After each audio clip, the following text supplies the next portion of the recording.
Hello children. Hello sir. How are you?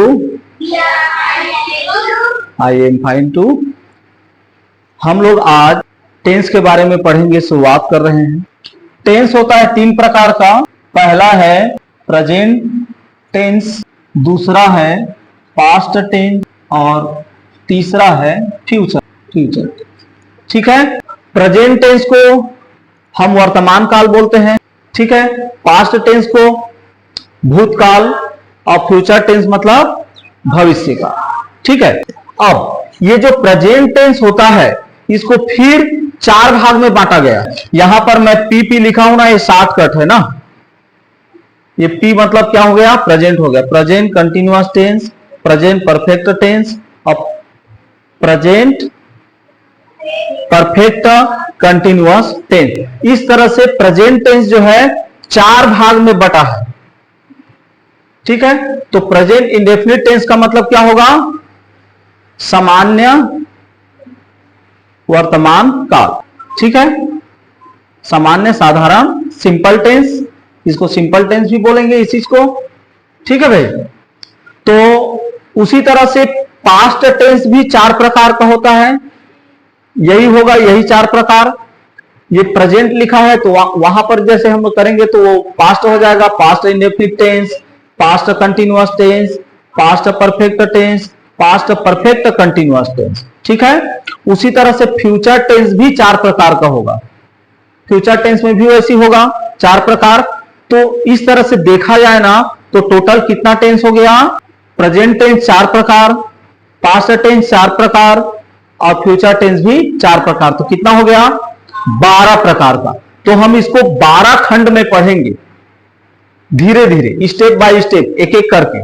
ठीक है। तो हमें आसानी से ये समझ में आ जाएगा। ठीक है। चलो आज हम पढ़ेंगे प्रेजेंट इंडेफिनिट टेंस। तो प्रेजेंट इंडेफिनिट टेंस में सर्वप्रथम हमें क्या जानना है? हम किसको प्रेजेंट इंडेफिनिट टेंस बोलेंगे? तो उसके लिए हमें जानना होगा पहचान। ठीक है। तो प्रेजेंट इंडेफिनिट टेंस का पहचान होता है यदि वाक्य के अंत में ता है, ती है, ते है, इस तरह से आता है तो वह प्रेजेंट इंडेफिनिट टेंस कहलाता है। ठीक है। चलो मैं यहां पर लिख देता हूं पहचान। वाक्य के अंत में, ठीक है, ता है, ती है, ते है इत्यादि, इस तरह से यदि कोई भी वाक्य के अंत में आएगा तो वह प्रेजेंट इंडेफिनिट टेंस कहलाता है। तो ये हो गया उसका पहचान। अब इसको बनाने का ना नियम रहता है जिसको हम लोग बोल देते हैं फार्मूला या रूल। फार्मूला में है सब्जेक्ट प्लस वर्ब में फर्स्ट फॉर्म प्लस ऑब्जेक्ट। ये शॉर्टकट रूप है जी। एस माने सब्जेक्ट, भी माने वर्ब और ओ माने ऑब्जेक्ट। तो सब्जेक्ट प्लस वर्ब में फर्स्ट फॉर्म प्लस ऑब्जेक्ट। हम इसको कैसे रखेंगे? पहले हमें सब्जेक्ट को पहले लिखना है, उसके बाद वर्ब, उसके बाद ऑब्जेक्ट। जब भी हम लोग हिंदी से अंग्रेजी में ट्रांसलेट करते हैं ना तो सबसे ज्यादा जो महत्वपूर्ण चीज है हमें जो याद रखना है वो याद रखना है सब्जेक्ट को पहले ही लिखना है। हिंदी में भी हम लोग ना सब्जेक्ट को पहले लिखते हैं। ठीक है। उसके बाद हिंदी में ऑब्जेक्ट रहता है और उसके बाद रहता है वर्ब। ये बस अंतर है। जैसे एक उदाहरण देख लेते हैं। ये हिंदी का स्ट्रक्चर है। हिंदी में स्ट्रक्चर में क्या है? देखो, मैं क्या है?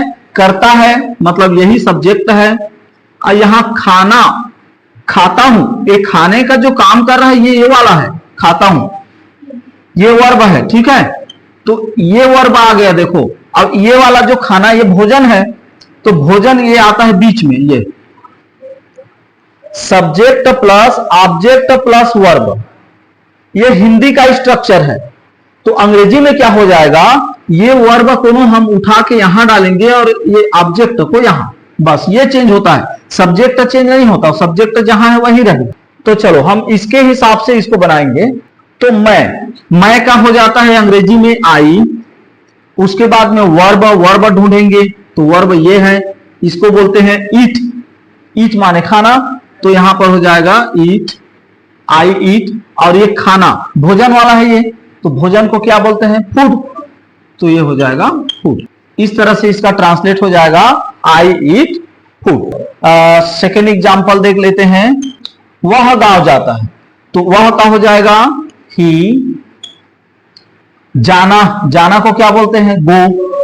तो यहां पर गो का गोज हो जाएगा, ही गोज टू विलेज। अब यहां पर गो का गोज क्यों हो गया, गो का गोज इसलिए हो जाता है क्योंकि यदि कर्ता, ये सब्जेक्ट एक वचन रहेगा और अन्य पुरुष रहेगा तो उसके क्रिया में एसीआईएस लगाते हैं। इसको याद रखना है, ये भी स्ट्रक्चर है इसका रूल, और मैं आगे चल के और तुम्हें स्पष्ट बताऊंगा इसको, ठीक है। एक वचन अन्य पुरुष कर्ता रहेगा तो उसके क्रिया में, ये क्रिया है, एसीआईएस लगाते हैं, ठीक है।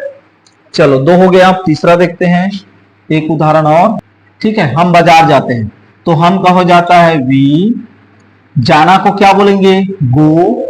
अब ये वी है, ये बहुवचन है, तो बहुवचन के साथ में एसीआईएस नहीं लगाना है, ठीक है। वी गो टू, बाजार को क्या बोलते हैं, बाजार या फिर मार्केट। बाजार भी लिखोगे गलत नहीं है, मार्केट भी लिखोगे गलत नहीं है, ठीक है। दोनों में से कोई भी लिख सकते हो, समानार्थी शब्द है, बहुत सारा समानार्थी शब्द होता है, ठीक है भाई। तो वी गो टू मार्केट, ठीक है, इस तरह से बनेगा। अब ये तो है सकारात्मक वाक्य, अफर्मेटिव सेंटेंसेस। यदि हम इसका नेगेटिव बनाएंगे तो नेगेटिव बनाने के लिए हमें जरूरत पड़ता है हेल्पिंग वर्ब का, सहायक क्रिया। तो सहायक क्रिया प्रेजेंट इंडेफिनिट टेंस में 2 प्रकार का होता है, एक होता है डू और दूसरा होता है डज। डू या डज। जब भी हम नकारात्मक बनाएंगे तो सब्जेक्ट के बाद में ना ये सहायक क्रिया को लगाना है, ठीक है। सहायक क्रिया लगेगा, उसके बाद ही हम नकारात्मक बना पाएंगे। नकारात्मक बनाएंगे तो मैं खाना खाता हूं का नकारात्मक में क्या हो जाएगा, मैं खाना, हाँ मैं खाना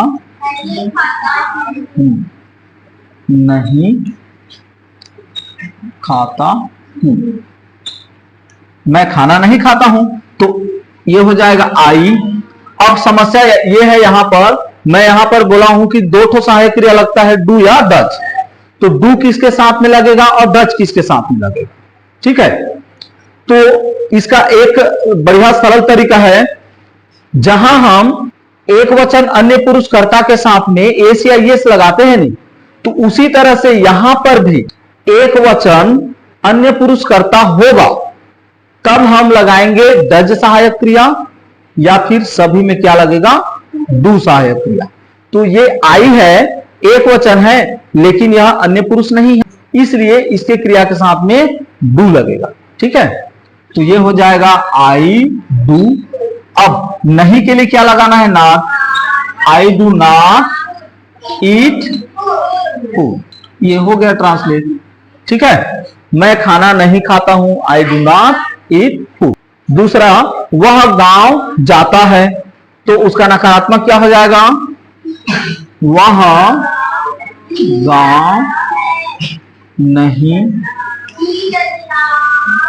जाता है, तो इसका हो जाएगा ही।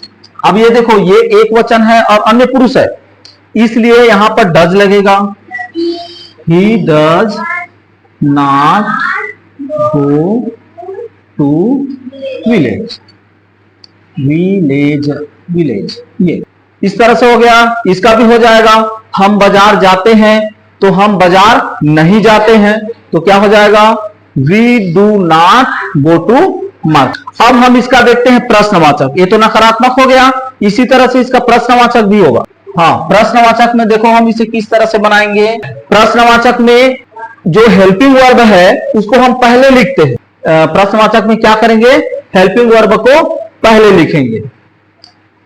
जैसे मैं खाना खाता हूं, तो इसका प्रश्नवाचक में हो जाएगा क्या मैं खाना खाता हूं। ये 2-3 प्रकार से बनेगा भाई प्रश्नवाचक को। इसी क्या को यदि कोई दूसरा तरीका से भी पूछ देता है, मैं क्या खाना खाता हूं, ये भी हो जाएगा। देखो, दोनों का बनाने का तरीका अलग होगा और यहीं पर तुम लोग फंस जाते हो। साधारण को तो आसानी से बना लेते हो, लेकिन यहीं पर फंस जाते हो कि नहीं, समझ में नहीं आता कि इसको बनाना कैसे। तो एक में क्या होता है, क्या मैं खाना खाता हूं, यदि इसका जो जवाब है ना यस या नो में रहेगा तो सिर्फ हेल्पिंग वर्ब बाहर आएगा, पहले आएगा, सब्जेक्ट के पहले में हेल्पिंग वर्ब आएगा। लेकिन यहां पर मैं क्या खाना खाता हूं, यहां बताना पड़ेगा तुम्हें, रोटी है कि भात है कि और कुछ है। तो जहां पर बताना पड़ेगा ना, तो वहां पर हमें WH फॉर्म लगाना पड़ता है। WH फॉर्म मतलब जैसे व्हाट है, where, when, which, why, who, when, है नहीं, इस तरह से जो फॉर्म है प्रश्नवाचक फॉर्म, उसको लगाना पड़ता है इसमें। ठीक है, तो फर्स्ट वाले का क्या हो जाएगा, ट्रांसलेट देख लेते हैं। क्या मैं खाना खाता हूं का, इसमें कुछ नहीं करना है, यहां पर जो हम लोग सहायक क्रिया लगाए थे उसको पहले लिखना है। जैसे do I eat food, good, ये डू आई ईट फूड इसका हो जाएगा। लेकिन इसका क्या होगा, मैं क्या खाना खाता हूं, क्या खाना खाता हूं।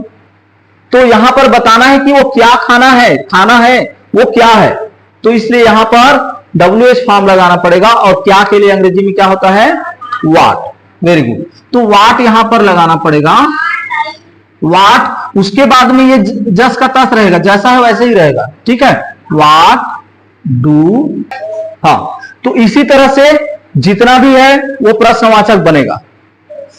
इस WH फॉर्म के जगह में और भी कोई आ सकता है, जैसे क्यों, कहां, वेन, कब, हाउ, कैसे, है नहीं भाई। इस तरह से जो भी प्रश्नवाचक बनेगा सब में ऐसे ही रूल से बनेगा। चलो एक उदाहरण और देख लेते हैं आखिरी। वह गांव जाता है, इसका प्रश्नवाचक क्या बनेगा, देखो इसी को हम दो तरीके से, हाँ, क्या वह गांव जाता है। चलो पहला, क्या वह गांव जाता है, ठीक है।